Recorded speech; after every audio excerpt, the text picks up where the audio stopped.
اللہ کے لیے مجسم ہونا یا یہ کہنا کہ اللہ عرش پر مستوی ہیں اور کیا اللہ کے لیے اس کا جسم کہنا شرک ہے؟ نہیں بھائی، شرک نہیں ہے۔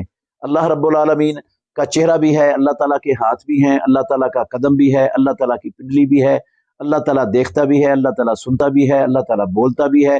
یہ ساری صفات ہیں اللہ کی۔ اللہ عرش پر بھی مستوی ہے، یہ شرک نہیں ہے۔ لیکن کیسی ہیں؟ وہ مخلوقات میں سے کسی جیسی نہیں ہے، کسی مخلوقات کے ہاتھوں جیسے نہیں ہے، کسی مخلوقات کے قدموں جیسے نہیں ہے۔ اللہ کے قدم کیسے ہیں؟ بھئی ویسے ہی ہیں جیسے اس کی شان کے لائق ہے۔ ہمیں نہیں پتا کیسے ہیں، نہ اس کی کیفیت اللہ نے بتائی، نہ رسول اللہ نے بتائی، نہ صحابہ نے پوچھی، اور نہ یہ پوچھنا حلال ہے مسلمان کے لیے کہ اللہ کے ہاتھ کیسے ہیں، اللہ کی انگلیاں کیسی ہیں، اللہ کا چہرہ کیسا ہے، اللہ کے قدم کیسے ہیں، اللہ کی پنڈلی کیسی ہے۔ یہ سوال کرنا ہی حرام ہے، بدعت ہے، سوال کرنا جائز نہیں ہے اسلام میں۔ تو ایمان رکھنا ضروری ہے کہ اللہ جو صفات اللہ نے قرآن میں اور اپنے نبی کی زبان سے ثابت کی ہیں اللہ کے لیے، ہم وہ ساری ثابت کریں گے، اور جن صفات مذمومہ کی نفی کی ہے ان سے نفی کرنا، یہ ہے اہل سنت والجماعت کا عقیدہ۔